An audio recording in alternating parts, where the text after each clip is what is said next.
നമസ്കാരം.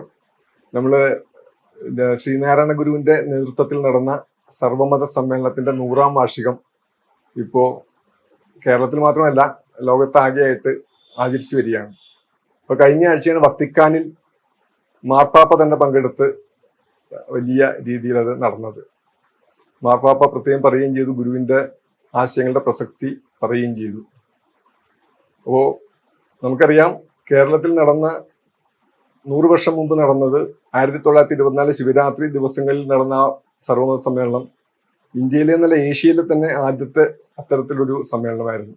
അതിനു മുമ്പൊന്നും നടന്നത് ഏതാണ്ട് 30 വർഷം മുമ്പ് ചിക്കാഗോയിലാണ്. പക്ഷെ ചിക്കാഗോയിൽ നടന്ന സമ്മേളനത്തിന്റെ പ്രത്യേകത അതൊരു ക്രൈസ്തവ താല്പര്യത്തോടു കൂടിയാണെന്ന് വിമർശനം പിൽക്കാലത്ത് ഉണ്ടായിട്ടുണ്ട്. പക്ഷെ ഗുരുവിന്റെ കാര്യത്തിൽ അങ്ങനെയായിരുന്നില്ല. ഗുരു ഏതാണ്ട് എല്ലാ മതങ്ങളെയും ഒരുപോലെ കാണുകയും ഒരു മതത്തോടും പ്രത്യേക മമത കാണിക്കാതിരിക്കുകയും ചെയ്ത ഒരു ആളെന്നുള്ള നിലയിൽ ആണ് സംഘടിപ്പിക്കപ്പെട്ടത്. അപ്പൊ 100 വർഷം പിന്നിടുമ്പോൾ നമ്മൾ അന്നത്തെ കാലത്തേക്ക് തിരിഞ്ഞു നോക്കുക, അതിനുശേഷം കേരളത്തിലുണ്ടായിട്ടുള്ള അല്ലെങ്കിൽ നമ്മുടെ സമൂഹത്തിൽ ഉണ്ടായിട്ടുള്ള മാറ്റം, മതം എന്നുള്ള നിലയിൽ സർവമത സമ്മേളനത്തിന്റെ സന്ദേശം എത്രമാത്രം ഉൾക്കൊണ്ടു എന്നുള്ളതിലേക്ക് തിരിഞ്ഞു നോക്കുകയാണ് നമ്മൾ ചെയ്യുന്നത്. അതിൽ നമ്മളോടൊപ്പം സംസാരിക്കുന്നത് കേരളത്തിലെ ഇന്നുള്ള ഏറ്റവും പ്രധാന പ്രഭാഷകൻ, സംസ്കൃത സർവകലാശാലയിലെ associate professor doctor Sunil P ഇളയിടമാണ് സംസാരിക്കുന്നത്. അദ്ദേഹത്തെ ക്ഷണിക്കുന്നു. ഗുരുവിന്റെ സർവമത സമ്മേളനം നടക്കുമ്പോൾ പ്രധാനപ്പെട്ട അന്ന് എനിക്ക് തോന്നുന്നു അന്നൊരു മതപരമായ ഒരു വിഭാഗീയത അത്ര വന്നിട്ടില്ല. 1924 സ്വാതന്ത്ര്യ സമരം ശക്തിയാർജിച്ച് വരുന്നു, ഗാന്ധിജി നേതൃത്വത്തിലേക്ക് വന്നു കഴിഞ്ഞു. പക്ഷെ അപ്പോൾ ഉള്ളൊരു പ്രധാന ഇതെന്ന് വെച്ചാല് അന്ന് പക്ഷെ സവർക്കർ ജയിലിൽ നിന്ന് ഇറങ്ങി വന്നിട്ടുണ്ട്, മാപ്പ് എഴുതി കൊടുത്ത് വന്നു. ഈ മാപ്പ് കിട്ടുന്നതിന് വേണ്ടി ബ്രിട്ടീഷുകാർക്ക് നൽകി ഉറപ്പെന്ന പോലെ അത് വ്യക്തമാക്കുന്ന തരത്തിൽ തന്നെ പുള്ളി ചില പ്രവർത്തനങ്ങൾ ആരംഭിച്ചു കഴിഞ്ഞു. ഈ മതപരമായി ഭിന്നിപ്പിക്കുന്ന പ്രവർത്തനങ്ങൾ ആരംഭിച്ചു കഴിഞ്ഞിട്ടുണ്ട്. പക്ഷെ ആ ഒരു കാലഘട്ടത്തിലാണ് നമ്മുടെ ഇവിടെ ഈ സർവമത സമ്മേളനം ചേരുന്നത്. അപ്പൊ സർവമത സമ്മേളനം ചേരുമ്പോൾ നമുക്കറിയാം ഏതാണ്ട് ആ കാലത്ത് തന്നെയാണ് വൈക്കം സത്യാഗ്രഹം, ഗാന്ധിജി അടക്കം പങ്കെടുത്ത ഇൻവോൾവ്മെന്റ് ഉള്ള സാധനമാണ്. അപ്പൊ അങ്ങനെ ഒരു പശ്ചാത്തലത്തില് കേരളത്തിലൊരു സർവമത സമ്മേളനം നടത്തുമ്പോൾ ഒരു ദീർഘദൃഷ്ടിയുണ്ട്. പക്ഷെ കേരളത്തിലാണെന്ന് എനിക്ക് തോന്നുന്നു ഏറ്റവും പ്രധാനം ജാതിയാണ്, മതത്തെക്കാൾ ജാതിയാണ് ഒരു വിഷയമായി നിൽക്കുന്നത്. അപ്പൊ ആ ഒരു സമ്മേളനം 100 വർഷം മുമ്പ് നടന്നത്, അതിനുശേഷം ഉണ്ടായിട്ടുള്ള കേരളത്തിന്റെ ഒരു മാറ്റത്തെ ഇങ്ങനെ കാണുന്നുണ്ട്. ഈ ആധുനിക കേരളത്തെ രൂപപ്പെടുത്തുന്നതിൽ ഏറ്റവും നിർണായക പ്രാധാന്യമുള്ള 2 ഇടപെടലുകൾ ഗുരുവിന്റെ അതിന്റെ ഒരു പ്രതീക രൂപത്തിൽ കാണാവുന്നത് ഒന്ന് രൂപം പ്രതിഷ്ഠയും 2 സർവമത സമ്മേളനമാണെന്നാണ് ഞാൻ കരുതുന്നത്. രണ്ടും പ്രതീകപരമാണ്. മറ്റ് നിരവധി ഘടകങ്ങൾ ചേർന്നിട്ടാണ് വാസ്തവത്തിൽ ഇത് എത്തുന്നത്. അതിൽ നേരത്തെ പറഞ്ഞ പോലെ അരിപ്പുറം പ്രതിഷ്ഠ എന്ന് പറയുന്നത് ജാതി ബന്ധങ്ങൾക്കെതിരെയുള്ള ഒരു വലിയ കേരളീയ നവോത്ഥാനത്തിന്റെ തന്നെ ഒരു മൗലികമായ സവിശേഷതയായിട്ടുള്ള ജാതി വിരുദ്ധതയുടെ, ജാതി നശീകരണത്തിന്റെ ഒരു യുക്തിയിലാണ് അത് പ്രവർത്തിക്കുന്നത്. അത് കേവലം ഒരു ഔപചാരികമായ സാമൂഹിക തലത്തിനപ്പുറം മനുഷ്യരുടെ ആത്മീയതയുടെയും ദൈവഭാവനയുടെയും ഒക്കെ തലത്തിലേക്ക് ഗുരു ജാതി വിരുദ്ധത എന്ന ആശയത്തെ കൊണ്ടുവരുന്നുണ്ട്. അതിന്റെ കൂടി ഒരു ആവിഷ്കാരമാണ് അരിപ്പുറം പ്രതിഷ്ഠ. 24 സർവമത സമ്മേളനം ആകട്ടെ, വാസ്തവത്തിൽ നേരത്തെ ശ്യാം പറഞ്ഞ പോലെ അത് കേരളത്തിലും ഇന്ത്യയിലും എന്നല്ല, ഒരുപക്ഷെ ലോകത്തിന്റെ ചരിത്രത്തിൽ തന്നെ ആ നിലയിലുള്ള ഒരു പ്രഥമ സംരംഭമാണ്. കാരണം അക്കാലത്തെ ഒക്കെ മതസംവാദങ്ങളുടെയും മതവിചാരങ്ങളുടെയും പൊതുരീതി എന്താന്ന് വെച്ച് കഴിഞ്ഞാൽ സ്വമത സമർത്ഥനവും പരമത ഖണ്ഡനവും എന്ന യുക്തിയാണ്. തങ്ങളുടെ മതം ശരിയാണെന്ന് വാദിച്ച് സമർത്ഥിക്കുക, അന്യമതങ്ങളുടെ പോരായ്മകൾ വലിയ ശക്തിയായി തുറന്നു കാണിച്ച് അതിനെ അധിക്ഷേപിക്കുക. അത് ഇന്ന് നമ്മൾ കാണുന്ന ഒരു കുറ്റമൊന്നും അന്ന് ആരും അതിൽ കണ്ടിരുന്നില്ല. വലിയ ആളുകളൊക്കെ അത് ചെയ്യുന്നുണ്ട്. ഛേദനമുണ്ട്, ദയാനന്ദ സരസ്വതിയുടെ സത്യാർത്ഥ പ്രകാശമുണ്ട്. ആ കാലത്തെ മതസംവാദങ്ങളിൽ ഇത് ധാരാളമായിട്ട് കാണുന്നുണ്ട്. പക്ഷെ ഗുരു അതിലെടുത്തൊരു നിലപാട്, ഗുരു ഈ 924 വാസ്തവത്തിൽ ഈ സർവമതം എന്ന ആശയത്തിലേക്ക് എത്തുന്നത്. അതൊരു നിലയ്ക്ക് 1894 ആത്മോപദേശ ശതകം മുതൽ തന്നെ ഗുരു ഈ ആശയത്തിലുണ്ട്. പല മതസാരവും ഏകം എന്ന് അദ്ദേഹം പറയുന്നത് ആത്മോപദേശ ശതകത്തിലാണ്. അത് മനസ്സിലാക്കാതെ ആനയെ കണ്ട അന്ധരെ പോലെയാണ് പലവിധ യുക്തി പറഞ്ഞ് അവരവരുടെ മതങ്ങളുടെ മഹിമയായിട്ട് ആളുകൾ നടക്കുന്നത് എന്ന വിമർശനത്തോടെയാണ് ഗുരു ആത്മോപദേശ ശതകം തന്നെ അവതരിപ്പിക്കുന്നത്. പിന്നീട് പല ഘട്ടങ്ങളിലും ഗുരു ജാതി മതങ്ങൾ വിട്ടിരിക്കുന്നു എന്ന് ജാതിയില്ലാ വിളംബരത്തിൽ പറയുന്നുണ്ട്. കുറെ കൂടി വ്യക്തമായിട്ട് അദ്ദേഹം 1916 ജൂലൈ 15 കൊല്ലത്ത് വട്ടത്താനത്ത് അച്യുതമേശ്വരി എന്ന് പറയുന്ന ഒരാളുടെ ഒരു കെട്ടിടത്തിന്റെ ഉദ്ഘാടനവുമായി ബന്ധപ്പെട്ട് നടത്തിയ സംഭാഷണത്തില് അദ്ദേഹം പറയുന്ന, വളരെ ഖണ്ഡിതമായി പറയുന്ന ഒരു കാര്യം, ഇന്ന് നിലവിലിരിക്കുന്ന ഏതെങ്കിലും ഒരു മതവുമായി നമുക്ക് പ്രത്യേകിച്ച് ഒരു സംബന്ധവും ഇല്ല, എല്ലാ മതങ്ങളും നമുക്ക് സമ്മതമാണ്. തുടർന്ന് അദ്ദേഹം പറയുന്നത്, ഹിന്ദു ദേവാലയങ്ങളിൽ നാം പ്രതിഷ്ഠ നടത്തിയത് ഹിന്ദുക്കളിൽ ചിലർ നമ്മോട് ആവശ്യപ്പെട്ടത് കൊണ്ടാണ്. മുസ്ലിങ്ങളോ ക്രിസ്ത്യാനികളോ ആവശ്യപ്പെട്ടാലും അവർക്ക് വേണ്ടത് ചെയ്തു കൊടുക്കാൻ നമുക്ക് സമ്മതമാണ്. ഈ ഒരു പ്രസ്താവന അദ്ദേഹം നടത്തുന്നുണ്ട്. ഞാൻ പറഞ്ഞു വെച്ചാൽ 24 പൊടുന്നനെ ഉണ്ടാകുന്ന ഒരു ബോധ്യമല്ല, അത് ഗുരുവിന്റെ വിചാര ചരിത്രത്തിൽ ഉടനീളം നമുക്ക് ഈ ഏകമതം എന്നൊരു ആശയത്തെ കൊണ്ടുവരുന്നുണ്ട്. ഈ സർവമത സമ്മേളനം അല്ലെങ്കിൽ മതസാഹോദര്യം എന്ന് പറയുമ്പോൾ നാം പുറമേ കാണുന്നത് പോലെ എല്ലാ മതങ്ങളും സാഹോദര്യപൂർവ്വം സഹിഷ്ണുതാപൂർവ്വം നിലനിൽക്കണം എന്ന ഒരു പ്രാഥമിക അർത്ഥം മാത്രമല്ല ഗുരുവിനെ സംബന്ധിച്ചുള്ളത്. അതാണ് അതിൽ കൂടുതൽ പ്രാധാന്യമുള്ളത്. ഞാനതൊരു ആധുനിക സമൂഹത്തിലേക്കുള്ള പോക്ക് എന്ന് പറയുന്നതിന് കാരണം അതാണ്. കാരണം മതം എന്ന് പറയുന്നതിൽ നിരവധി ഘടകങ്ങളുണ്ട്. ഒരു മതത്തിലേക്ക് നോക്കിയാൽ നമുക്കതിനൊരു തിയോളജി അല്ലെങ്കിൽ ദൈവശാസ്ത്രം എന്ന് പറയാവുന്ന ഒരു തലമുണ്ട്. മതത്തിന് ആചാരാനുഷ്ഠാനങ്ങളുണ്ട്, പൗരോഹിത്യമുണ്ട്, സ്ഥാപന രൂപങ്ങൾ, ദേവാലയങ്ങൾ അല്ലെങ്കിൽ സന്യാസ മഠങ്ങൾ, ഇങ്ങനെയൊക്കെ ഉള്ളതുണ്ട്. ഇതെല്ലാം എല്ലാ മതങ്ങൾക്കും വേറെ വേറെയാണ്. ഒരു മതത്തിന്റെ ആചാരവും മറ്റൊരു മതത്തിന്റെ ആചാരവും തമ്മിൽ പൊരുത്തമുണ്ടാവില്ല. ഒരു മതത്തിന്റെ പൗരോഹിത്യ സമ്പ്രദായവും മറ്റൊരു മതത്തിന്റെ പൗരോഹിത്യ സമ്പ്രദായവും തമ്മിൽ പൊരുത്തമുണ്ടാവില്ല. അപ്പൊ ഇത്തരം ഘടകങ്ങളെ മതമായി കണ്ടാൽ മതങ്ങൾ തമ്മിൽ ചേരില്ല. അവിടെയാണ് ആചാരങ്ങളായാലും പൗരോഹിത്യായാലും ദൈവശാസ്ത്രം പോലും ആയാലും മതങ്ങൾ തമ്മിൽ ചേരില്ല. കാരണം ക്രിസ്ത്യാനിറ്റി തൃത്വം എന്ന് പറയുന്നു, ഇസ്ലാം മറ്റേ ഏകദൈവത്തിൽ പറയുന്നു, ബ്രഹ്മം എന്ന് പറയുന്നു, വിഗ്രഹാരാധനയുണ്ട്, വിഗ്രഹാരാധന ഇല്ല. ഇങ്ങനെ പലതരത്തിൽ ദൈവസങ്കല്പങ്ങളും അതിന്റെ ആശയങ്ങളും വ്യത്യസ്തമാണല്ലോ. ഇതിനെയൊന്നും കൂട്ടിയിണക്കാൻ പറ്റില്ല. ഗുരു ചെയ്തൊരു കാര്യം എന്താണെന്ന് വെച്ച് കഴിഞ്ഞാൽ, ഇതൊക്കെ മതത്തിന്റെ താരതമ്യേന ബാഹ്യഘടകങ്ങളാണ് എന്നും മതം എന്ന് പറയുന്നത് അതിന്റെ ഒരു ധാർമ്മിക മൂല്യവ്യവസ്ഥയാണ് എന്നും പറയുന്നു. ഇപ്പൊ ക്രിസ്തു മതം എന്ന് പറഞ്ഞാൽ സ്നേഹമാണ്, ഇസ്ലാം എന്ന് പറഞ്ഞു കഴിഞ്ഞാൽ സാഹോദര്യമാണ്. അപ്പൊ അദ്ദേഹം പറയുന്ന ഒരു കാര്യം, സ്നേഹമില്ലാതെ സാഹോദര്യം പറ്റില്ല, സാഹോദര്യം ഇല്ലാതെ സ്നേഹവും പറ്റില്ല. അങ്ങനെയാണെങ്കിൽ സ്നേഹത്തിന്റെ മതവും സാഹോദര്യത്തിന്റെ മതവും തമ്മിൽ ശത്രുതയൊന്നുമില്ല, ഒന്നാണ്. അതായത് മതം എന്ന് പറയുന്നതിന് ആചാരം, പൗരോഹിത്യം, ദൈവശാസ്ത്രം മുതലായ അന്യോന്യം പുറന്തള്ളുന്ന ഘടകങ്ങളിൽ നിന്ന് മതത്തെ എടുത്തു മാറ്റി അന്യോന്യം പൂരിപ്പിക്കുന്ന മൂല്യങ്ങളിലേക്ക് മതത്തെ കൊണ്ടുവരാനാണ് ഗുരു അവിടെ ശ്രമിക്കുന്നത്. അത് വളരെ പ്രധാനപ്പെട്ട മതത്തെ തന്നെ അതിന്റെ ഓണ്ടോളജിക്കലായ ഒരു റീഡിഫൈനിഷൻ, ഒരു പുനർനിർവചനം ഗുരു അവിടെ നടത്തുന്നുണ്ട്. അവിടെ ഒരു വാക്യം കൂടി CV കുഞ്ഞിരാമനുമായിട്ടുള്ള സംഭാഷണത്തിൽ ഗുരു പറയുന്നുണ്ട്, മതം അറിഞ്ഞവനും മതം പ്രമാണമല്ല. നിങ്ങൾക്ക് നിങ്ങൾക്കൊരു മതാനുഭവം കൈവന്നാൽ പിന്നെ മതം പ്രമാണമല്ല. എന്നിട്ട് പുള്ളി ചോദിക്കുന്നത്, ബുദ്ധമതം ഉണ്ടായിട്ടാണോ ബുദ്ധൻ ഉണ്ടായത്? ബുദ്ധൻ ബുദ്ധമതം ഉണ്ടായിട്ടല്ല വന്നത്, ബുദ്ധന് അനുഭൂതി ഉണ്ടായിരുന്നു, അനുഭൂതിയാണ് ബുദ്ധമതമായി വരുന്നത്. അതുകൊണ്ട് മതാനുഭൂതിയേക്കാൾ മുകളിൽ മതത്തെ പ്രതിഷ്ഠിക്കരുത്. ഇത് വളരെ പ്രധാനപ്പെട്ട ഒരു പൊസിഷനാണ്. അതായത് മതാനുഭൂതി എന്നതാണ് മതത്തിന്റെ കാതൽ, സ്നേഹം എന്നതാണ് കാതൽ, സാഹോദര്യം എന്നതാണ്, ഏകം, കരുണ, ഇതൊക്കെയാണ് കാതൽ. അതിന്റെ മുകളിലും ബാക്കിയുള്ള മതത്തിന്റെ സ്ഥാപന രൂപങ്ങളെ അതിനൊന്നും പ്രതിഷ്ഠിക്കരുത്. ഇങ്ങനെ മതത്തെ തന്നെ വാസ്തവത്തിൽ ഒന്ന് പുനർനിർവചിച്ചുകൊണ്ടാണ് ഏകമതം എന്ന ആശയത്തിലേക്ക് ഗുരു എത്തിച്ചേരുന്നത്. അതുകൊണ്ടാണ് ഞാൻ പറഞ്ഞത്, അത് അരിപ്പുറം പ്രതിഷ്ഠ പോലെ തന്നെ ഒരു ആധുനിക സമൂഹത്തിൽ ചരിത്രപരമായി ധാരാളം മതങ്ങളുണ്ട്, ആ മതങ്ങളിൽ വിശ്വസിക്കുന്ന ആളുകളുണ്ട്, അതിന്റെ സ്ഥാപനങ്ങളും എല്ലാം നിലനിൽക്കുന്നുണ്ട്. അത് നമുക്ക് ഒറ്റ ദിവസം കൊണ്ട് ഇല്ലാതാക്കാനൊന്നും കഴിയുന്ന കാര്യമല്ല. അതെല്ലാം നിലനിൽക്കെ തന്നെ മതങ്ങളുടെ ഏകതയിലേക്ക് എങ്ങനെ പോകാം എന്നതിന് തത്വശാസ്ത്രപരമായ വലിയൊരു വിശദീകരണം കൂടി ഗുരു നൽകുന്നുണ്ട്. അതിനൊരു പ്രായോഗിക രൂപം നൽകാൻ കൂടിയിട്ടാണ് 1924 സമ്മേളനം നടത്തുന്നത്. ഇന്നത്തെ നിലയ്ക്ക് നോക്കിയാൽ അത് എത്രയോ പ്രധാനപ്പെട്ട ഒന്നാണ്. കാരണം ഗുരു അന്ന് കണ്ടിരുന്നതിനേക്കാൾ മാരകമായ മതവിഭാഗീയതയും വിദ്വേഷവും ഒക്കെ വളർന്നു നിൽക്കുന്ന ഒരു കാലത്താണ്. അതുകൊണ്ട് തന്നെ സർവമത സമ്മേളനം ഞാൻ പറയാതെ ഒരു ഭൂതകാലത്തിൽ നടന്നൊരു സമ്മേളനം എന്ന നിലയ്ക്കല്ല നമ്മൾ ഓർക്കേണ്ടത്. നമ്മുടെ വർത്തമാനകാലത്തെ പ്രവൃത്തിയാക്കി മാറ്റേണ്ടതാണ്. ഒരു practice of memory of praxis എന്ന് പറയുമല്ലോ, ഒരു ഓർമ്മ പ്രവൃത്തിയായി അതാണ് ഇപ്പൊ മാർപ്പാപ്പ തന്നെ പറഞ്ഞത്. അതിന്റെ ഒരു സാരാംശം അതാണല്ലോ.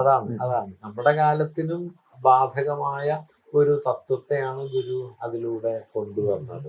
പിന്നെ ചിലരൊക്കെ പറയുന്നുണ്ട് 1921 മലബാർ കലാപം ഉണ്ടാക്കിയ ഒരു കാലുഷ്യം നിറഞ്ഞ അന്തരീക്ഷം ഗുരുവിനെ സ്വാധീനിച്ചിരുന്നുവെന്നും അതിനൊരു പരിഹാരം കൂടി ഗുരു ഇതിന്റെ പിന്നിൽ കണ്ടിരുന്നു എന്നുമൊക്കെ പലരും പറഞ്ഞു കണ്ടിട്ടുണ്ട്. പക്ഷെ അങ്ങനെ ഒരു ആശയം ഗുരുവിന്റെ വാക്യങ്ങളായിട്ട് നമ്മൾ എവിടെയും കാണുന്നില്ല. കവിതകളൊക്കെ തന്നെ അന്തരീക്ഷത്തിലുണ്ടല്ലോ ഈ പ്രശ്നം. അപ്പൊ അത് ഗുരുവിനെ ചിലപ്പോൾ അലട്ടിയിട്ടുണ്ടാവാം. പിന്നെ അഖിലേന്ത്യാ തലത്തിൽ വികസിച്ചുകൊണ്ടിരുന്ന നേരത്തെ പറഞ്ഞ മതപരമായ വിഭാഗീയതകളുടെ അന്തരീക്ഷമുണ്ട്. ഇതെല്ലാം ഗുരുവിനെ സ്വാധീനിച്ചിട്ടുണ്ടാവാം. അതെന്താണെന്ന് ഇപ്പൊ നമുക്ക് കൃത്യമായി പറയുക വയ്യ. അത് പക്ഷെ അങ്ങനെ ധ്രുവീകരണം തുടങ്ങാൻ ആരംഭിക്കുന്നേ ഉള്ളൂ. നമ്മൾ പിൽക്കാലത്ത് കാണുന്ന ധ്രുവീകരണം ഇല്ല. 40കളിലേക്ക് വരുമ്പോൾ അത് വിഭജനവാദത്തിലേക്ക് വരുമ്പോഴുള്ള ഇതൊന്നും വന്നില്ല. പക്ഷെ മലബാർ കലാപം പോലുള്ള സംഗതികൾ വന്നിട്ടുണ്ട്. അത് ഗുരുവിനെ സ്വാധീനിച്ചു ഇല്ലെന്ന് നമുക്ക് അറിഞ്ഞുകൂടാ. ചിലരങ്ങനെ പറഞ്ഞ് ഞാൻ കണ്ടിട്ടുണ്ട്. പക്ഷെ അത് അവരുടെ ഊഹത്തിനപ്പുറം ഒരു വസ്തുതയായി പറയാൻ പാകത്തിന് നമുക്ക് തെളിവെന്നുള്ളതായിട്ട് തോന്നുന്നില്ല. എന്തായാലും അങ്ങനെ കേരളത്തിൽ ഒരു സംഭവം ഉണ്ടായിട്ടുണ്ട്. അതിന്റെ ഒരു ചരിത്രം ആ ഒരു 2-3 വർഷത്തിലേക്ക് ഇത് വരുന്നത്. ആ ഒരു പ്രാധാന്യം അതിനകത്ത് വരുന്നുണ്ട്. പിന്നെ ഒരു കാര്യം, അങ്ങനെയാണെങ്കിൽ പോലും ഇത് ഗുരുവിനെ സംബന്ധിച്ച് പുതിയ ഒരു ആശയമല്ല. അതാണ് ഞാൻ പറഞ്ഞത്. ഗുരു നേരത്തെ ഉള്ള തുടർച്ചയുണ്ട്. 30 വർഷം മുമ്പേ പറഞ്ഞു വരുന്ന ശതകം മുതൽ തന്നെ കാണുന്ന ആശയമാണ് ഇവിടെ വരുന്നത്. ഒരു ജാതി, ഒരു മതം, ഒരു ദൈവം എന്നുള്ളിടത്ത് തന്നെ ഒരു മതം എന്ന ആശയം ഗുരു പറയുന്നുണ്ട്. അതിനെ പല രൂപത്തിൽ അദ്ദേഹം പ്രകാശിപ്പിക്കാനായിട്ട് ശ്രമിച്ചു. പിന്നീട് വാസ്തവത്തിൽ നമുക്കത് എത്രത്തോളം ഒരു കേരളീയ സമൂഹത്തിന് ഉൾക്കൊള്ളാൻ പറ്റിയെന്ന് ചോദിച്ചാൽ അതൊക്കെ വളരെ വളരെ പ്രയാസകരമായ കാര്യമാണ്. കാരണം മതപരമായ ഒരു സാഹോദര്യ ഭാവന, പരമാവധി ഒരു സഹിഷ്ണുത എന്നതിനപ്പുറം മതത്തെ ഒരു മൂല്യമായി കണ്ട് ആ മൂല്യങ്ങൾ തമ്മിലുള്ള പങ്കുവയ്പ്പാണ് എന്നൊക്കെയുള്ള നിലയിൽ കേരളത്തിലെ മതബോധമൊന്നും വികസിച്ചായിട്ട് തോന്നുന്നില്ല. കാരണം എന്ന് മാത്രമല്ല, ഇപ്പൊ കൂടുതലായിട്ട് ആചാരങ്ങളും അനുഷ്ഠാനങ്ങളും ആണ് മതം എന്ന ബോധമാണ് പ്രധാനം. അല്ലാതെ മതത്തിന്റെ അനുഭവം എന്നത് ആർക്ക് വേണം? ഇപ്പൊ സ്നേഹം എന്നോ സാഹോദര്യം എന്നോ ഒക്കെ പറയുന്ന മതമൂല്യങ്ങളിൽ മതവിശ്വാസികൾ എത്ര പേര് മതം കൊണ്ട് എത്തിച്ചേരുന്നുണ്ട് എന്നുള്ളത് വളരെ വളരെ സംശയമാണ്. അതുകൊണ്ട് വാസ്തവത്തിൽ മതം എന്നതൊരു കെട്ടുകാഴ്ചയായിട്ട് തീരുകയും ഗുരുവൊക്കെ സങ്കല്പിച്ച് അതിന്റെ അനുഭവ മണ്ഡലം എന്ന് പറയുന്നത് തീർത്തും ദുർബലാവുകയും ചെയ്ത ഘട്ടത്തിലാണ് ഇപ്പൊ നമ്മൾ നിൽക്കുന്നത് എന്നാണ് പറയാൻ. ആചാരങ്ങൾക്ക് പ്രാധാന്യം കയറി വരികയാണ്.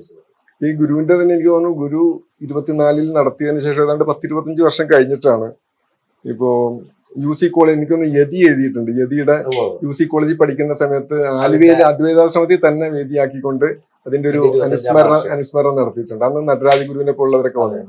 അപ്പൊ ഈ ഗുരുവിന്റെ ട്രഡിഷൻ നോക്കുമ്പോ ആ ഒരു അദ്വൈത വേദാന്തമാണല്ലോ. അപ്പോ അതിനകത്ത് ആ ഒരു ട്രഡിഷണൽ സ്കൂളിലേക്ക് വന്നത് ഈ നടരാജ ഗുരു, പിന്നീട് നാരായണ ഗുരുകുലം തുടങ്ങി. അതിനുശേഷം യതി വന്നു. എനിക്ക് തോന്നുന്നു യതിയുടെ ഇപ്പോ ജന്മശതാബ്ദി കൂടിയാണ്. അപ്പൊ ആ ഒരു പ്രസക്തിയിലും കൂടി ഉണ്ട്. അപ്പൊ അങ്ങനെ ഒരു സ്കൂള് വന്നു.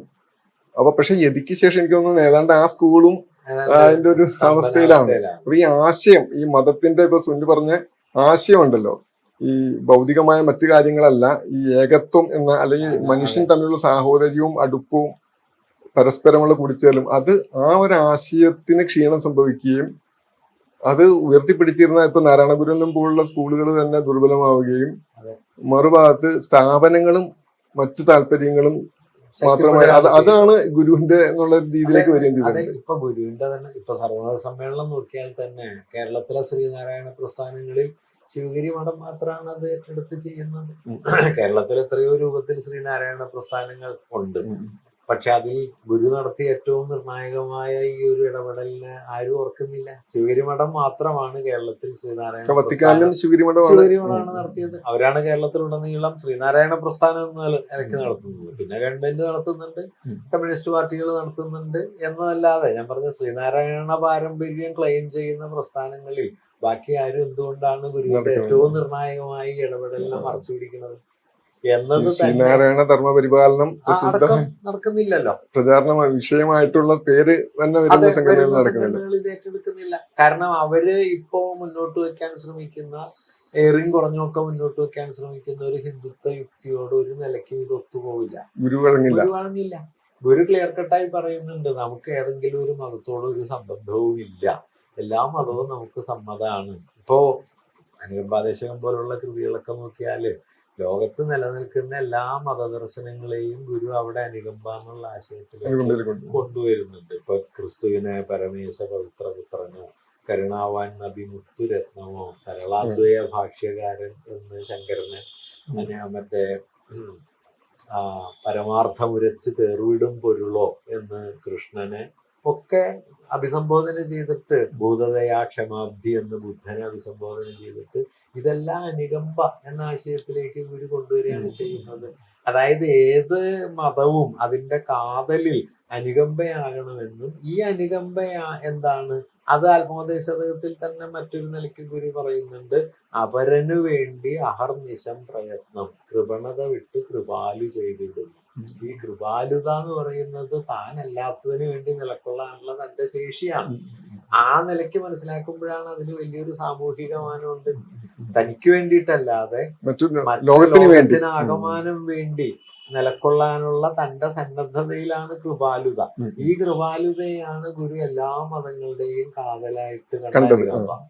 അങ്ങനെ വരുമ്പോ അതുകൊണ്ടാണ് ഞാൻ പറഞ്ഞ അധ്യാത്മം എന്നതിനെ തന്നെ അതിനുള്ളിൽ സാമൂഹികമായ ഒന്നാക്കി ഗുരു കാണുന്നുണ്ട്. അല്ലാതെ അധ്യാത്മവും ഭൗതികവും വേറെയാണെന്നോ സാമൂഹികവും ദൈവികവും വേറെയാണെന്നോ.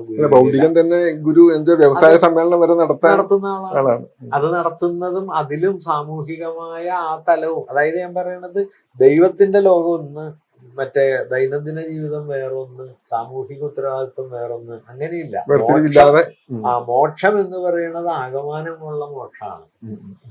അതുകൊണ്ടാണ് ഒരു പീഡ എറുമ്പിനും വരുത്തരുത് എന്നൊക്കെയുള്ള ഒരു വിപുലമായ ഒരു പ്രപഞ്ച ദർശനത്തിലേക്കൊക്കെ അനുകമ്പാദേശകൻ എത്തിച്ചേരുന്നത്. അപ്പൊ അത്തരം ആശയങ്ങൾ മുമ്പോട്ട് വെച്ച് കഴിഞ്ഞാൽ ഹിന്ദുത്വത്തിന്റെ ഇന്നത്തെ ഈ വിഭാഗീയ അക്രമോത്സുക യുക്തിയിലേക്കൊന്നും അതിനെ കൊണ്ടുപോകാൻ പറ്റില്ല. ഒരു നിലയ്ക്കും എത്തിക്കാൻ പറ്റില്ല എന്നുള്ളത് കൊണ്ട് അതങ്ങ് മറച്ചു പിടിക്കുന്നു. വാസ്തവത്തിൽ സർവ്വ സമ്മേളന ശതാബ്ദി കേരളത്തിൽ ഇപ്പൊ സർക്കാർ ആഘോഷിക്കുന്നുണ്ട്, പാർട്ടികൾ ചിലത് ആഘോഷിക്കുന്നുണ്ട്, ശ്രീ ശിവഗിരിയാണ് ആഘോഷിക്കുന്നത്, വേറെ ആരും ആഘോഷിക്കുന്നില്ല. അത് കേരളം ഇന്ന് എത്തി നിൽക്കുന്ന ഒരു പ്രതിസന്ധിയുടെ കൂടി ചിത്രമാണെന്നാണ് ഞാൻ കരുതുന്നത്. കാരണം പുറമേക്ക് നമ്മൾ എന്തെല്ലാം ജനാധിപത്യത്തിന്റെയും മതേതരത്വത്തിന്റെയും പരിവേഷങ്ങൾ എടുത്തു പറഞ്ഞാലും വളരെ ആഴത്തിൽ വിഭാഗീയമായി കൊണ്ടിരിക്കുന്ന ഒരു സമൂഹമാണ്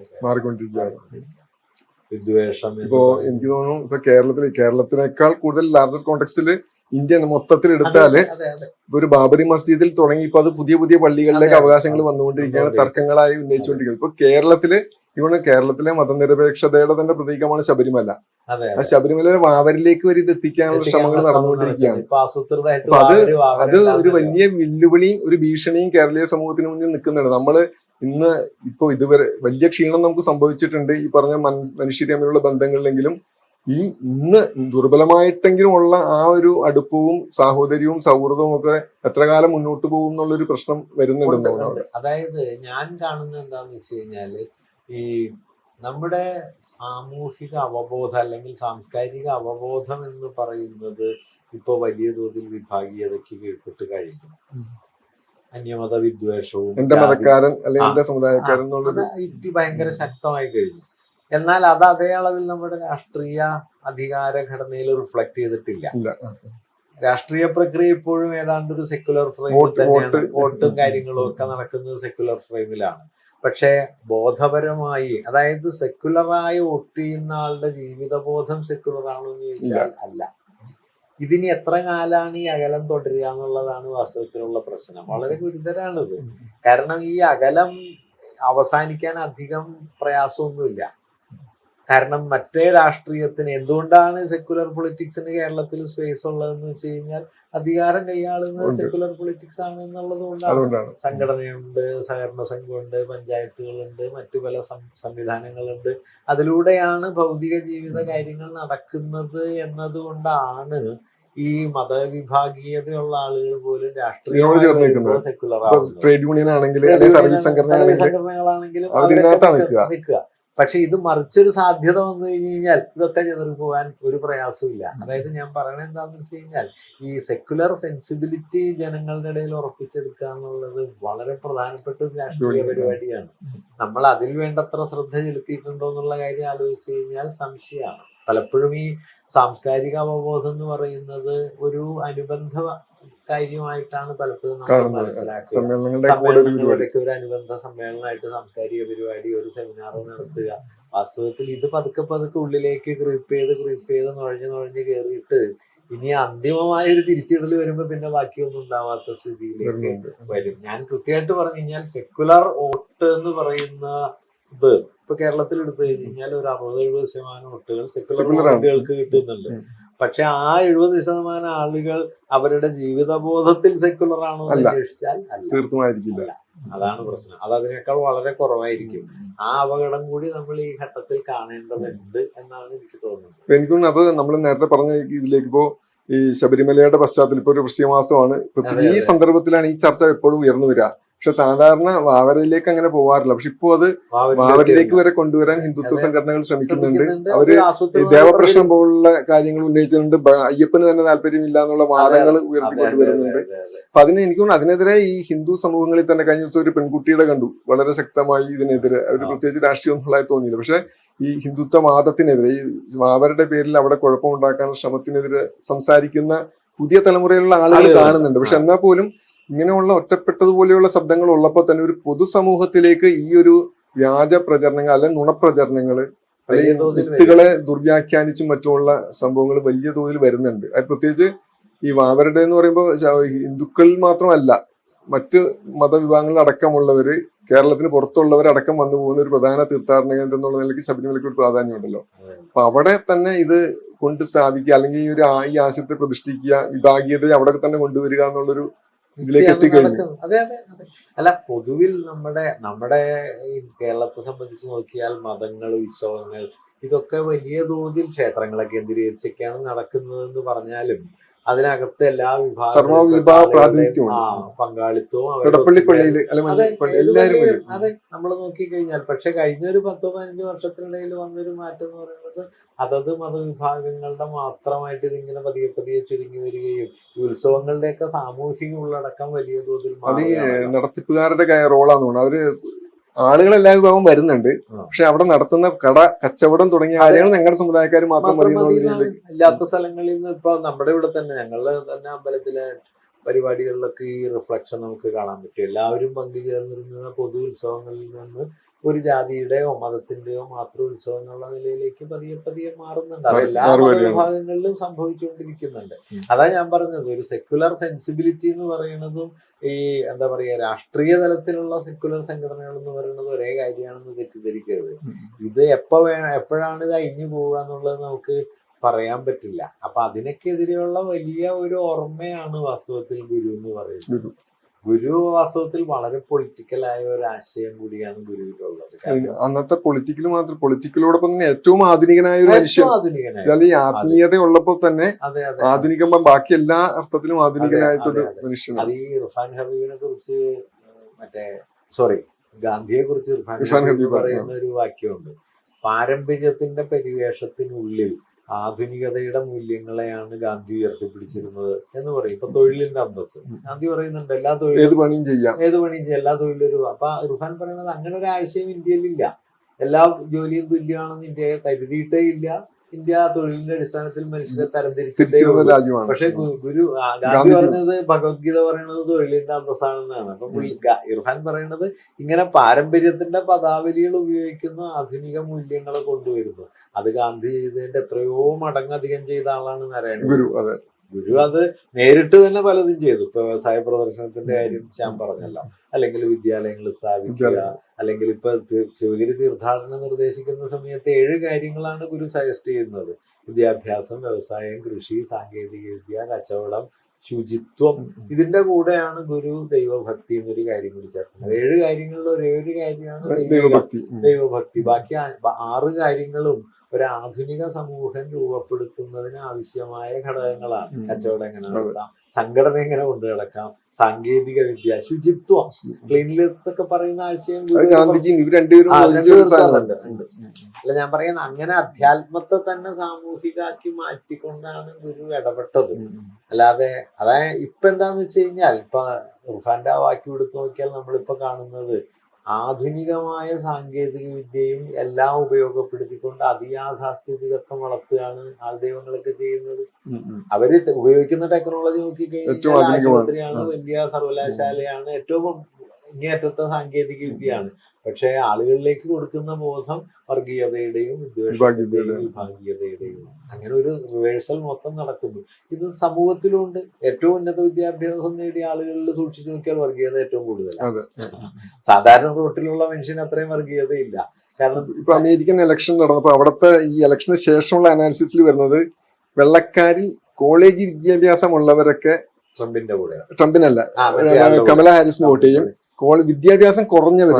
അവിടുത്തെ ട്രെൻഡ് അങ്ങനെയാ കാണുന്നത്. പക്ഷെ ഇവിടെ നേരെ തിരിച്ചാണ്. വെച്ച് കഴിഞ്ഞാല് അവിടത്തെ ഒരു സ്ഥിതി എന്ന് പറഞ്ഞു കഴിഞ്ഞാൽ, ഇപ്പൊ അവിടെ നേരിടുന്ന പ്രശ്നങ്ങളുടെ ഒക്കെ അടിസ്ഥാനം ഈ പറയുന്ന കുടിയേറ്റക്കാരാണ്. ഒരു വാദം അവിടെ വലിയ നമ്മുടെ ഇവിടെ ആന്റി മുസ്ലിം എന്ന് പറയുന്ന പോലെ അവിടെ ആന്റി മൈഗ്രന്റ് ആണ്.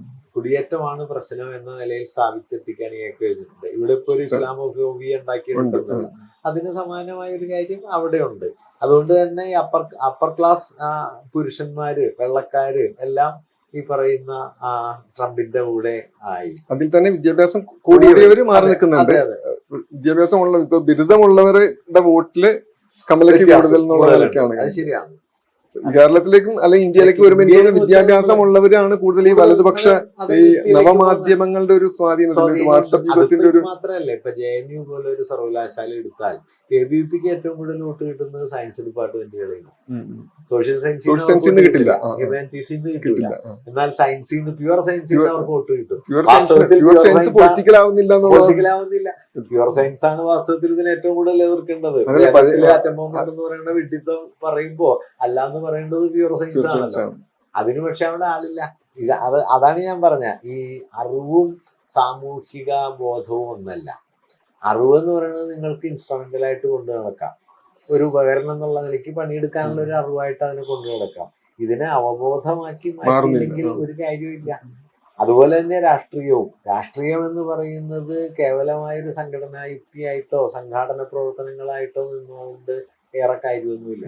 ആ അവബോധം കൂടി ഇതിൽ പ്രധാനമാണ്. ഈ അവബോധമില്ലാതെ നമ്മൾ രാഷ്ട്രീയമാണെന്നോ സംഘടനയാണെന്നോ പറഞ്ഞാല് ഈ പറയുന്ന പോലെ ശാസ്ത്രജ്ഞനാണെന്ന് പറയുകയും വർഗീയതയ്ക്കും ആഭിചാരത്തിനും മന്ത്രവാദത്തിനും കൂട്ടുകയും ചെയ്യുന്ന പോലെയുള്ള ഏർപ്പാടാണ്. ആ യുക്തി കേരളത്തിൽ വലിയ തോതിൽ വ്യാപിച്ചിട്ടുണ്ട്. ഇപ്പൊ കേരളത്തിലെ മധ്യവർഗ വീടുകൾ നോക്കിയാൽ എല്ലാ തരത്തിലുള്ള ആചാരപരതയും യാഥാസ്ഥിതികത്വവും വിദ്വേഷവും വീടിനകത്തുണ്ട്. ഇപ്പൊ കേരളത്തെ കുറിച്ച് ഞാൻ വ്യക്തിപരമായി പറയാം, കേരളം ഇന്ന് നേരിടുന്ന ഏറ്റവും നിഷേധാത്മകമായ പിന്തിരിപ്പൻ സ്ഥാപനം കുടുംബമാണ്. കാരണം എല്ലാ തരത്തിലുള്ള യാഥാസ്ഥിതികത്വവും കുടുംബത്തിനകത്തുണ്ട്. ഒരു സാമൂഹ്യ ഇടപെടലും കുടുംബത്തിനകത്തേക്ക് നടക്കുന്നില്ല. ഈ കുടുംബ ഗ്രൂപ്പുകളെ കുറിച്ച് ഗോപികൃഷ്ണനെ പോലുള്ളവര് അവരുടെ സ്ഥിരം പ്രസംഗങ്ങൾ പറയാറുണ്ട്. കുടുംബ ഗ്രൂപ്പുകളിലാണ് ഇതെല്ലാം ഏറ്റവും കൂടുതൽ. ഇപ്പൊ നമ്മൾ നോക്കൂ, ഇപ്പൊ ഹിന്ദുത്വം കേരളത്തിലേക്ക് ക്രീപ്പ് ചെയ്ത് കയറുന്നത് എങ്ങനെയാണ്? വാട്സപ്പ് കൂട്ടായ്മ, കുടുംബ യൂണിറ്റ്, കുടുംബ കൂട്ടായ്മകൾ വഴിയാണ് ഇത് അകത്തേക്ക് കയറുന്നത്. ഇതിനെതിരായ പ്രതിരോധം നടക്കുന്ന എവിടെയാണ്? റോട്ടിൽ പൊതുയോഗം, മൈതാനത്താണ്. ഈ മൈതാനത്താര് ഇവര് വരുന്നേ ഇല്ല. ഈ മൈതാനത്ത് വന്നിരുന്നിട്ടല്ല ഇവര് ഇവരുടെ പൊളിറ്റിക്സ് ഉണ്ടാക്കണത്. ഇത് ഹിന്ദുത്വവാദികളുടെ മൈതാനത്ത് നടത്തുന്ന യോഗം കേട്ടിട്ടൊന്നുമല്ല ഇവര് വർഗീയവാദികളാവണത്. അത് ഈ മാതിരിയുള്ള യുക്തി കൊണ്ടാണ്. ഇതിനെ പ്രതിരോധിക്കാൻ പൊതുയോഗം നടത്തിയിട്ട് ഒരു കാര്യമില്ല.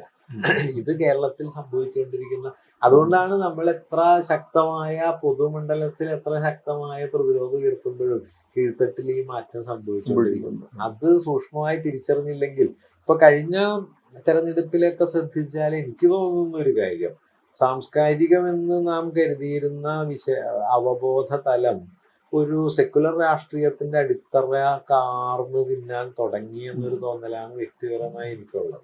ഹിന്ദുത്വത്തിന് 33% വോട്ട് 19% വോട്ട് കിട്ടുന്നു എന്ന് പറഞ്ഞു കഴിഞ്ഞാൽ 5-1 അവർക്ക് വോട്ട് ചെയ്യാൻ. അതൊരു 10-20 വർഷം കൊണ്ട് 5-6% നിന്നുണ്ടായ മാറ്റമാണ്. അപ്പൊ ആ മാറ്റത്തെ അത് ഏതാണ്ട് ഇതിന് ഒപ്പം തന്നെയാണ് പോയിട്ട് ഈ അതെ. നവമാധ്യമങ്ങളുടെ വരവ്. അതായത് വരവിനോടൊപ്പം തന്നെയാണ് ഫേസ്ബുക്ക് വരെ ഇല്ല, ഏതാണ്ട് വാട്സപ്പ് മുതലാണ് ഈ ഒരു ഇത് ഈ മാറ്റം ട്രെൻഡ് ഉണ്ടായത്. വന്നിട്ടുള്ളത്. വാട്സപ്പാണ് ഇതിനകത്ത് ഏറ്റവും, ഫേസ്ബുക്ക് അത്ര അപകടകാരിയല്ല, അതൊരു സോഷ്യൽ സോഷ്യൽ പ്ലാറ്റ്ഫോം ആയിരുന്നു. പ്ലാറ്റ്ഫോം ആണല്ലോ. ഇത് മറ്റേത് ഇത്രയും കൂടി സൂക്ഷ്മമായി നമ്മുടെ സൂക്ഷ്മമായി കുടുംബത്തിലേക്ക് വരുന്ന ഒരു സാധനമായി മാറി. മാത്രല്ല വിശേഷ കൂട്ടായ്മകളായിട്ട് നിൽക്കാം. വന്നു. നിങ്ങളെ ചേർത്തില്ലെങ്കിൽ പിന്നെ നിങ്ങളില്ലല്ലോ. അങ്ങനെ വ്യാജം പ്രചരിപ്പിക്കാൻ. അപ്പൊ ഞാൻ പറയുന്നത് അതിനെയെല്ലാം വളരെ ആഴത്തിൽ തിരിച്ചറിഞ്ഞ് ഒരു പ്രതിരോധ യുക്തി ഉണ്ടാക്കേണ്ടതുണ്ട്. അതല്ലാതെ കേരളം സെക്യുലർ ആണ് എന്ന ഒരു അമിത പ്രതീക്ഷയിൽ നിന്നിട്ട് അത് അധികം അതിനെ പ്രതിരോധിക്കാൻ പറ്റൂല.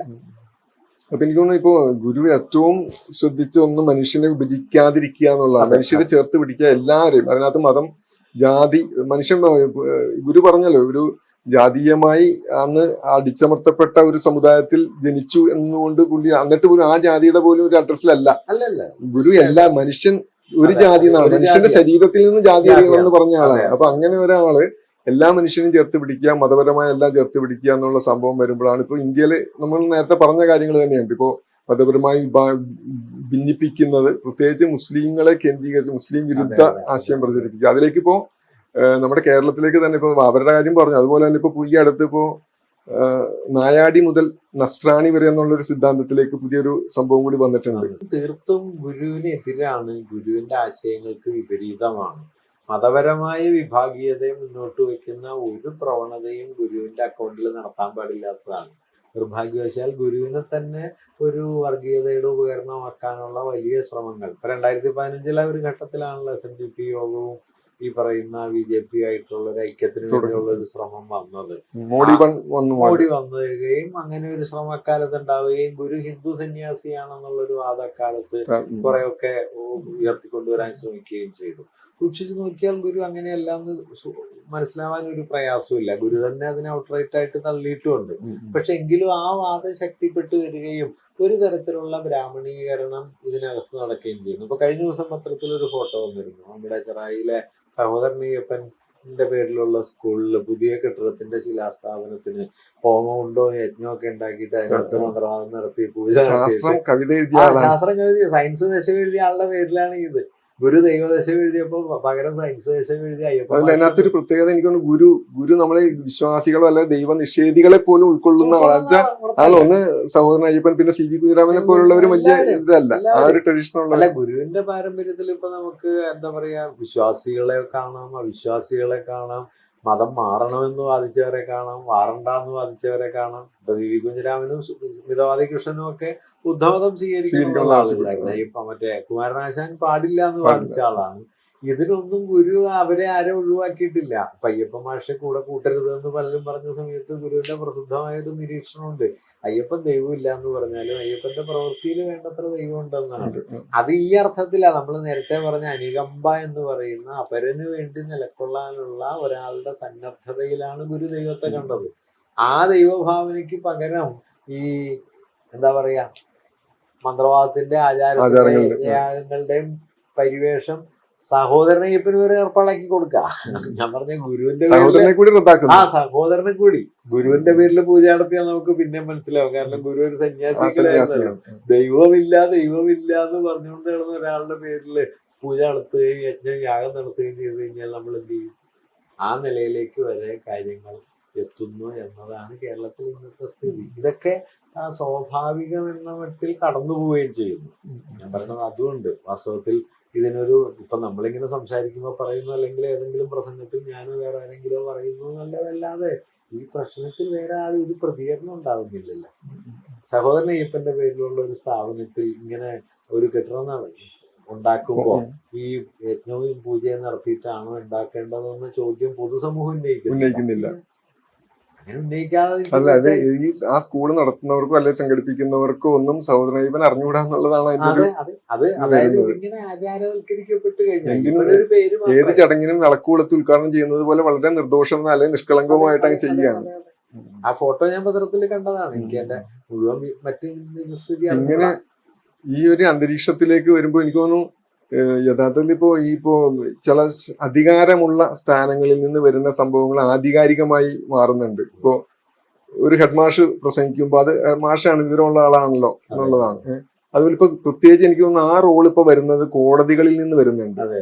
കോടതികൾ ഇപ്പോൾ ഈ പള്ളിത്തർക്കങ്ങളിൽ തന്നെ കോടതികളുടെ റോള് ഭയങ്കര വിമർശനത്തിന് ഇടയാക്കിയിട്ടുണ്ട് പലരും. ഇപ്പൊ മുൻ ചീഫ് ജസ്റ്റിസ് ചന്ദ്രചൂഡിന്റെ ഇപ്പൊ ദുഷ്യന്താവെ കഴിഞ്ഞ ദിവസം പറഞ്ഞു ചില കാര്യങ്ങൾ വളരെ അത് ആ ഒരു അന്തരീക്ഷം മൊത്തത്തിൽ ഹിന്ദുത്വവൽക്കരണത്തിലേക്ക് കൊണ്ടുവരുന്ന ഒരു അന്തരീക്ഷമുണ്ട്. ഹിന്ദുത്വ രാഷ്ട്രീയത്തിന്റെ ഒരു നടത്തിപ്പ് സഹായ സംഘമായിട്ട് മാറിയല്ലോ. ഇപ്പൊ എനിക്ക് കഴിഞ്ഞ ആഴ്ചയാണ് ഒരു മതം മാറിയ ഒരു കുട്ടി കുട്ടിയുടെ വിദ്യാഭ്യാസ ആനുകൂല്യത്തിലെ കേസില് ഇല്ല അത് അനുവദിക്കാൻ പറ്റില്ല എന്നുള്ള നിലയിൽ കോടതി വെച്ചാല് ഇപ്പൊ അംബേദ്കർ മതം മാറിയ ആളാണ്. ഈ ഭരണഘടന ഉണ്ടാക്കിയ അംബേദ്കറെ പോലും നിഷേധിക്കുന്ന അംബേദ്കർ പോലും സംവരണത്തിന് പുറത്താവുന്ന ഒരു സ്ഥാനത്തിലേക്കാണ് വരുന്നത്. അതായത് ഇപ്പൊ കോടതികൾ അടിസ്ഥാനപരമായി ഉയർത്തിപ്പിടിക്കേണ്ട സെക്യുലർ മൂല്യം ഇപ്പോ 1989 നമ്മുടെ ബാബർ ഇഷ്യൂ വന്ന സമയത്താണ് നമ്മുടെ എന്താ പറയാ ഇന്ത്യയിലെ ആരാധനാലയ സംരക്ഷണ നിയമമാക്കിയത്.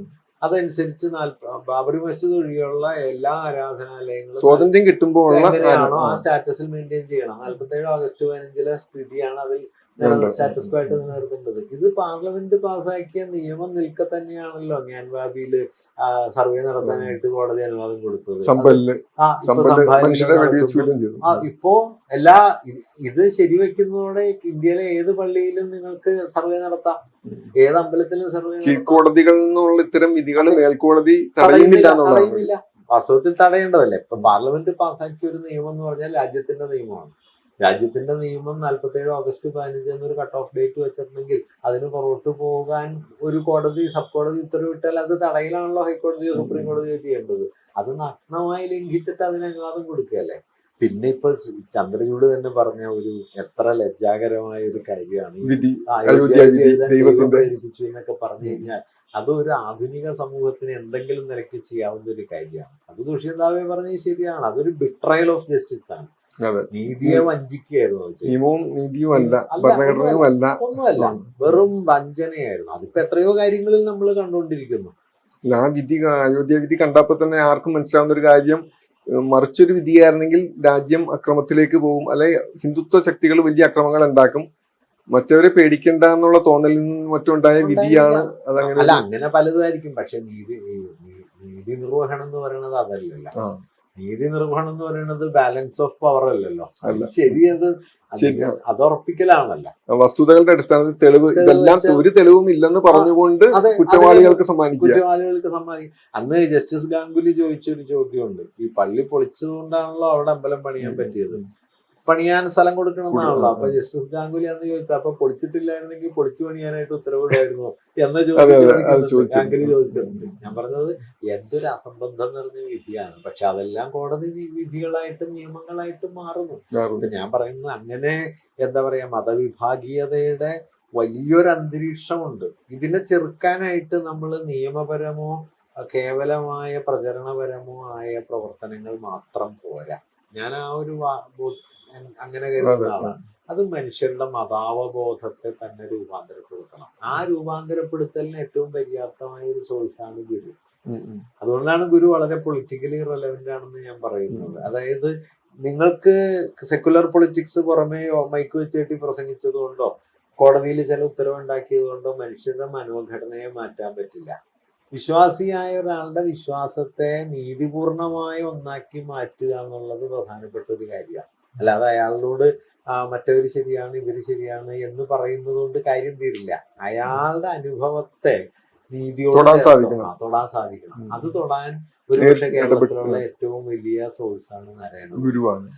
ആ നിലയിൽ നമ്മൾ ഗുരുവിനെ ഉപയോഗപ്പെടുത്തിയോ എന്ന് ചോദിച്ചു കഴിഞ്ഞാൽ അതും സങ്കടമാണ്. ഗുരുവിനെ ശരിക്കും ഈ 100 വർഷത്തെ ഗുരുവിന്റെ ഒരു 28-ലാണ് ഗുരു മരിക്കുന്നത്. അതിനുശേഷമുള്ള ചരിത്രത്തിൽ എനിക്ക് തോന്നുന്നു ഏതാണ്ട് ഒരു 19 വർഷം കേരളം വലിയ കുഴപ്പമില്ലാണ്ടൊക്കെ അങ്ങനെ പോയിട്ടുണ്ട്. പക്ഷെ അതിനുശേഷം ഉണ്ടായ, പ്രത്യേകിച്ച് ഈ അഖിലേന്ത്യാ രാഷ്ട്രീയത്തിലുണ്ടായ മാറ്റത്തിനനുസരിച്ചാണ് കേരളത്തിലും ഈ മാറ്റങ്ങൾ വരുന്നത് ഒക്കെ വന്നിട്ടുള്ളത്.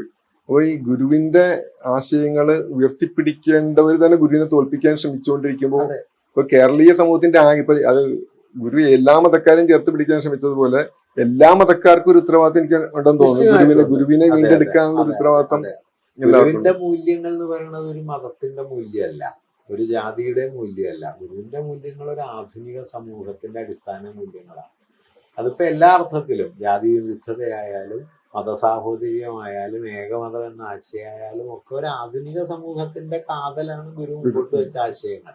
അത് ഏറ്റെടുക്കുക എന്നുള്ളത് നമ്മളെല്ലാവരും കൂടി ചെയ്യേണ്ട കാര്യമാണ്. നാരായണ പാരമ്പര്യത്തിന്റെ പേര് പറയുന്ന ആളുകൾക്ക് മാത്രമായിട്ട് അത് വിട്ടുകൊടുക്കേണ്ട ഒരു കാര്യവുമില്ല, വിട്ടുകൊടുക്കാൻ പാടില്ല. കാരണം അവര് ഗുരുവിനെ ഉപേക്ഷിക്കുന്ന നിലയെത്തിയ വാസ്തവത്തിൽ ഗുരുവനാഥായി തീരും. ഗുരു മുമ്പോട്ട് വെച്ച മൂല്യങ്ങളും ദുർബലപ്പെടും. അപ്പൊ അത് പ്രതിരോധിക്കുക എന്നുള്ളത് കേരളത്തിലെ ഒരു സെക്യുലർ ബോധ്യമുള്ള എല്ലാ മനുഷ്യരും ചേർന്ന് ചെയ്യേണ്ട ഒരു കാര്യമാണ്. എന്റെ വ്യക്തിപരമായൊരു തോന്നൽ അത് ആവശ്യമായ അളവിൽ നടക്കുന്നില്ല എന്ന് തന്നെയാണ് ഞാൻ കരുതുന്നത്. ഈ വേറെ പ്രവർത്തനങ്ങളാണ് ചെയ്യേണ്ടത്. അതിന് എനിക്ക് തോന്നുന്നു അതിനിപ്പോ ആ ഒരു ചർച്ചയിലേക്ക് വരാൻ ഇപ്പോ ഗുരുവിന്റെ ഈ സർവമത സമ്മേളനത്തിന്റെ 100ാം വാർഷികം ഒരു കാരണമായിട്ടുണ്ട്. കുറച്ചൊക്കെ ചർച്ചയിലേക്ക് വരാൻ ആഗോളതലത്തിൽ തന്നെ പ്രസക്തമായിട്ടുള്ള പല മേഖലകളിലുള്ള സംഘർഷങ്ങള്, അതിലൊക്കെ മതം പലയിടത്തും ഒരു ഘടകമാണ്, ഇപ്പോ ഏറ്റവും പ്രധാന ഘടകമാണ്. അപ്പൊ ആ നിലയിൽ തന്നെ ഈ ഏകമതം എന്ന ആശയം വളരെ പ്രധാനമാണ്. അതിൽ പക്ഷെ ഞാൻ പറയുന്നത്, ഞാൻ തുടക്കത്തിൽ പറഞ്ഞതുപോലെ ഈ ഏകമതം എന്ന് ഗുരു പറയുന്നതിന് എല്ലാ മതങ്ങളും സന്തോഷപൂർവ്വം അങ്ങോട്ടും ഇങ്ങോട്ടും അഡ്ജസ്റ്റ് ചെയ്ത് നിൽക്കുക എന്നുള്ളതല്ല. അതായത് ഒരു സാരാംശത്തിൽ മതം ഒന്നാണ് എന്ന് പറയലാണ് ഗുരു ചെയ്യുന്ന ഒരു കാര്യം. അത് ആ നിലയിൽ അത് പറഞ്ഞുറപ്പിച്ചാലേ ആ ആശയത്തിന്റെ വലിപ്പത്തിലേക്ക് നമുക്ക് എത്താൻ പറ്റും. അല്ലെങ്കിൽ എന്താന്ന് വെച്ച് കഴിഞ്ഞാൽ ഒരു പുറമെയുള്ള ഒരു മിനുക്കുമണി സഹിക്കലാണ്. ഗുരു സഹിക്കാനല്ല പറയുന്നത്, ഇതൊന്നാണ് എന്ന് പറയാണ്. അത് ഒരു വിശ്വാസിയെ, അതായത് ക്രിസ്ത്യാനിയായ ഒരാളോട് ക്രിസ്തുമതം സ്നേഹമാണ് എന്ന് ബോധ്യപ്പെടുത്തണം. അല്ലാതെ ഈ എന്താ പറയാ പള്ളിയും പട്ടക്കാരനും ആചാരങ്ങളും ഒന്നും അല്ല. ഈ സ്നേഹം എന്നതിലാണ് മതം നിൽക്കുന്നതെന്ന് അയാൾക്ക് ബോധ്യപ്പെടുന്നതോടെ മതവിദ്വേഷത്തിന്റെ മണ്ഡലം അവസാനിക്കും. അല്ലെങ്കിൽ മതവിദ്വേഷത്തിന്റെ കനലകത്ത് കിടക്കുകയും ചെയ്യും. തൽക്കാലത്ത് പോലീസിനെ പേടിച്ചോ പട്ടാളത്തെ പേടിച്ചോ അഡ്ജസ്റ്റ് ചെയ്ത് മിണ്ടാതിരിക്കുകയും ചെയ്യും. ഗുരു അതിനല്ല ശ്രമിക്കുന്നത്. ഗുരു ആദ്യം പറഞ്ഞ ഈ അകത്ത മാറ്റുക എന്നുള്ളതാണ്. അപ്പൊ ആ നിലയിൽ അതിനൊരു വലിയ പ്രാധാന്യം. അതെ, യതിയുടെ ഇതിനകത്ത് പറയും, പുള്ളി ഈ അമേരിക്കയിലോ മറ്റോ ഒരു ക്ലാസ്, ഒരു കോളേജ്, എനിക്കൊന്നും ചർച്ച് മെത്തഡിസ്റ്റ് ചർച്ചിലാണ് ക്ലാസ്, ഗീതാ ക്ലാസ് നടത്തുമ്പോൾ ആ പരിസരത്തെ അവിടുത്തെ ഒരു സംവിധാനമുള്ളൂ റേഡിയോ, ആ പരിസരത്തെ വീടുകളിലൊക്കെ റേഡിയോ ഇത് കേൾക്കും. അപ്പൊ അവര് ഈ ഗീതയാണ് ക്ലാസ് എങ്കിലും അവരത് ഈ ക്ലാസ്സുകൾ ഉപയോഗിച്ചത് ബൈബിളിനെ നന്നായി മനസ്സിലാക്കാനാണെന്ന് പറയുന്നത്. അതിനകത്ത് ഈ ഗുരുവിന്റെ ഒരു സ്വാധീനമാണ് പറയുന്നത്. മറ്റ് അവർ സ്വന്തം മതത്തെ മനസ്സിലാക്കാൻ അവർക്ക് ഈ ഒരു ഗുരുവിന്റെ ആശയത്തിലുള്ള ഇത് സഹായകമായി ഗുരു പറയുന്നു, അല്ല നിത്യതിന്യതി പറയുന്നുണ്ട്. അപ്പൊ ആ നിലയിൽ നമ്മൾ ഈ സർവമത സമ്മേളന ശതാബ്ദിയുടെ സ്മരണ എന്ന് പറയുന്നത്, അല്ലെങ്കിൽ ശതാബ്ദിയും സർവമത സമ്മേളന സ്മരണ എന്ന് പറയുന്നതും, ഞാൻ പറയുക അതിനൊരു ഭൂതകാല സംഭവം എന്ന നിലയിലല്ല കാണുന്നത്. വർത്തമാനത്തിൽ ഏറ്റവും ഇടപെടലോ വർത്തമാനത്തിലെ ഒരു പ്രവൃത്തിയായിട്ട് അതിനെ മാറ്റണം, അല്ലാതെ ഭൂതകാലത്തിലൊരു ഓർമ്മയല്ല. ഈ വർത്തമാനത്തിലൊരു പ്രവൃത്തിയാക്കി ഇതിനെ മാറ്റുക എന്നുള്ളതാണ് അടിസ്ഥാനപരമായ ഒരു ആവശ്യം. എന്തായാലും അത് ഭാഗികമായി അവിടെ ഇവിടെയൊക്കെ നടക്കുന്നുണ്ട്. പക്ഷെ ആവശ്യമായ അളവിൽ ഞാനതാ പറയുക. കാരണം കേരളത്തിൽ ഗുരുവിന്റെ സ്വാധീനവും സാന്നിധ്യവും എന്ന് പറയുന്നത് മറ്റാരെക്കാളും വലുതാണ്. മറ്റ് സ്ഥാപനങ്ങൾ, സ്കൂളുകൾ, കലാലയങ്ങൾ, മറ്റു തരത്തിലുള്ള സംവിധാനങ്ങൾ, അതെല്ലാം ഉണ്ട്. അത്രയും വിപുലമായ സാന്നിധ്യം ഗുരുവിന് കേരളീയ സമൂഹത്തിൽ ഭൗതികമായിട്ടുണ്ടായിട്ടും അദ്ദേഹത്തിന്റെ ഏറ്റവും മർമ്മസ്പർശിയായ ഒരു ഇടപെടൽ വളരെ മാർജിനലായി പോകുന്നു എന്നുള്ള സ്ഥിതിയുണ്ട്. അതായത് ഗുരു ഔപചാരികമായിട്ടുണ്ടാവുകയും അനുഭവപരമായിട്ട് ഇല്ലാതാവുകയും ചെയ്യുന്നു എന്നുള്ളതാണ് ഇപ്പൊ സംഭവിക്കുന്ന കാര്യം. ഫോർമലി എല്ലാ സ്ഥലത്തും ഗുരു ഉണ്ട്, പക്ഷെ അനുഭവ മൂല്യത്തിൽ ഗുരുവില്ല.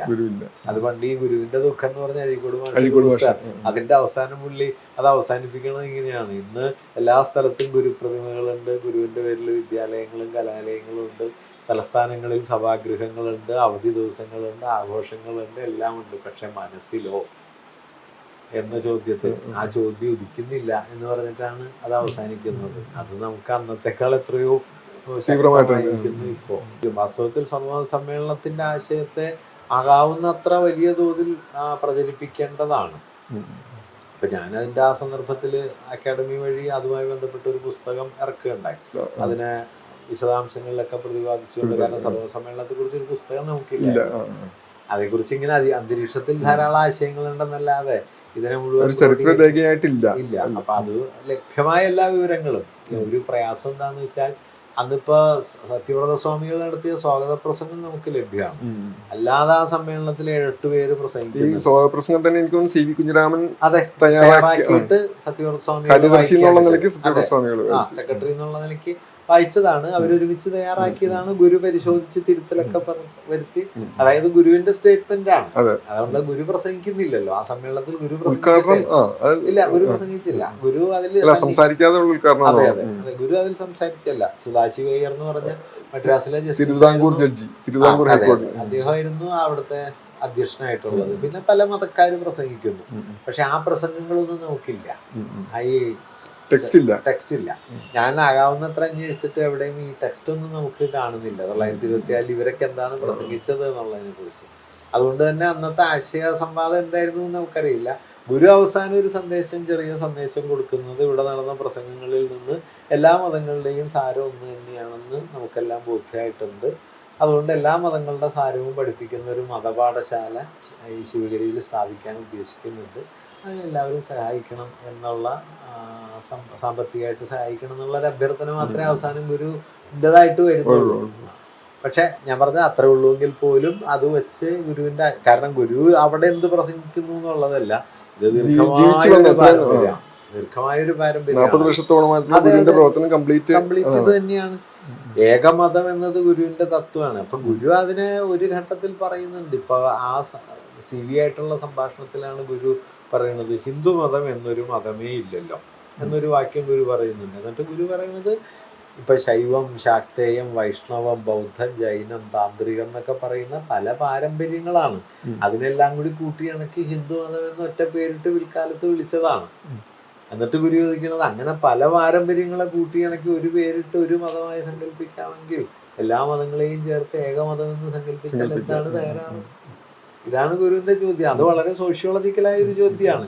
കാരണം മതം എന്ന് പറയുന്നത് ഇങ്ങനെ സാമൂഹികമായി വളർന്നു വരുന്ന ഒരു പ്രതിഭാസമാണെന്നും അതിനല്ലാതെ തുടക്കം മുതൽ അവസാനം വരെ ഒരേ രൂപമൊന്നും അല്ല എന്ന് ഗുരു നന്നായിട്ട് മനസ്സിലാക്കുന്നുണ്ട്.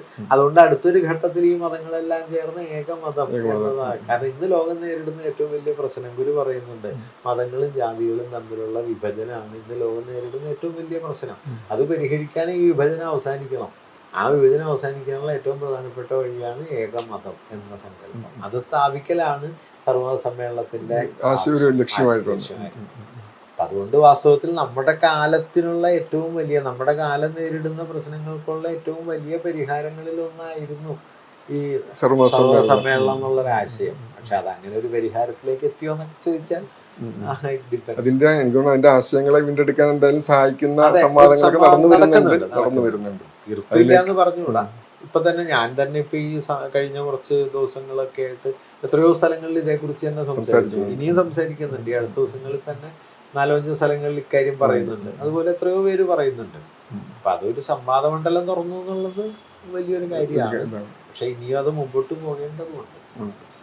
അതിലേക്ക് മുന്നേറുന്ന പ്രതീക്ഷിക്കാം. പ്രതീക്ഷിച്ചുകൊണ്ടിരേ ഉള്ളേ. അപ്പൊ നന്ദി എല്ലാവർക്കും.